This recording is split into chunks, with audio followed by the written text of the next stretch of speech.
अस्सलाम वालेकुम एवरीवन। मैंने कहा मैं बर्फ़ गाड़ी की साफ़ करनी तो इससे पहले पहले जो है बना दूँ। इतनी बर्फ़ जो थोड़ी कम हो गई है जितनी पहले पड़ी थी, लेकिन बस साफ़ करना है बर्फ़ को। और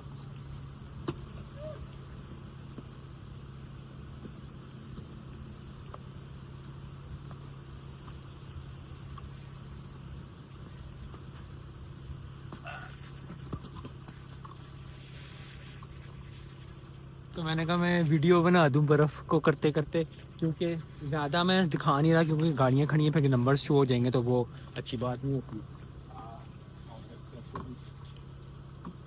अपनी गाड़ी का भी नंबर अगर नहीं दिखाना चाहिए, बस ब्लू गाड़ी है मेरी, ये याद रख लें अगर आपको याद है। लेकिन ओवरऑल जो है अभी घंटा 2 घंटा और बर्फ़ पड़नी है, उसके बाद जो है फिर हम कहीं जाना था तो फिर अब गाड़ी साफ़ करनी पड़नी है। ओवरऑल जो है वो अगर आप देखें तो बर्फ़ काफ़ी ज़्यादा पड़ी हुई है, और काफ़ी ज़्यादा ही।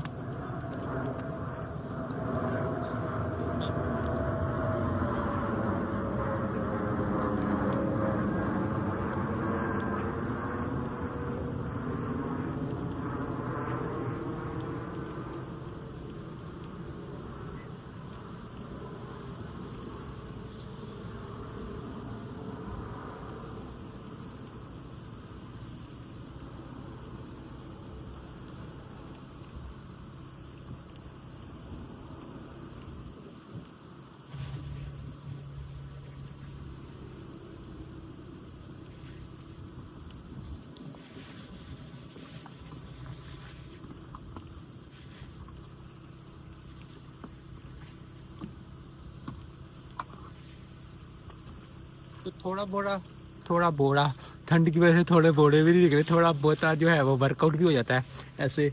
लेकिन अच्छी बात यह है कि इर्द गिर्द जो सफाई होती है वो सिटी कर देती है।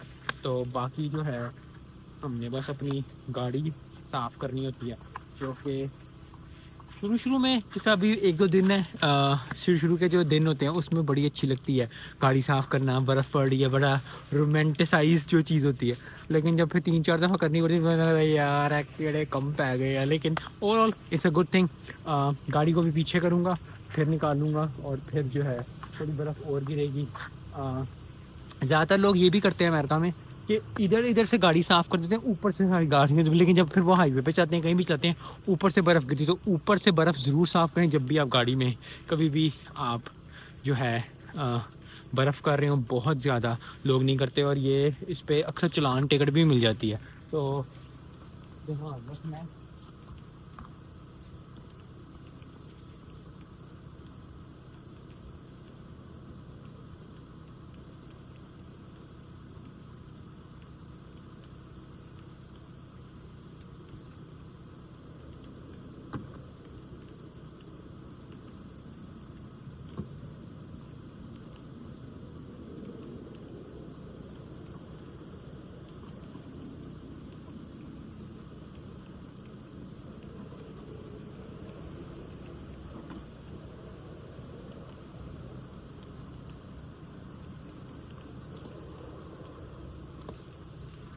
आई थिंक ज़्यादा 3:30 मुझे लग रहा था कि मैंने माइक लगाया हुआ, मैं उधर बातें कर रहा हूँ, मुझे याद है मैंने माइक ही नहीं लगाया हुआ।